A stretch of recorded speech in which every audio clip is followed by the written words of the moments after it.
سعودی عرب میں غیر ملکی کارکنوں کی رہائش کے لیے اہم اقدامات متعارف کرائے گئے۔ سعودی عرب کی وزارت لوکل گورنمنٹ، دیہی اور آبادکاری کے امور کے اسسٹنٹ سیکرٹری انجینئر حسن زین الدین نے کہا ہے کہ مزدوروں کی رہائش کے لیے نئے اقدامات کیے گئے ہیں تاکہ انہیں معیاری رہائش اور کام کا مثالی ماحول فراہم کیا جا سکے۔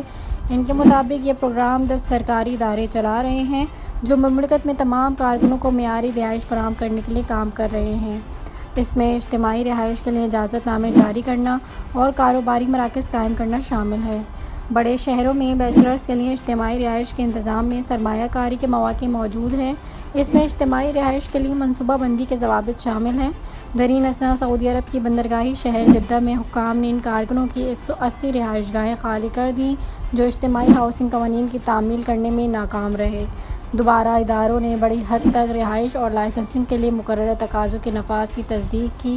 جدہ میونسپلٹی کے سربراہ کے مشیر محمد بن ابراہیم کے مطابق میونسپلٹی نے جدہ میں 934 مقامات کا فیلڈ ٹور کیا تاکہ لیبر ہاؤسنگ ریگولیشنز کی تعمیل کی سطح کو اپ گریڈ کیا جا سکے۔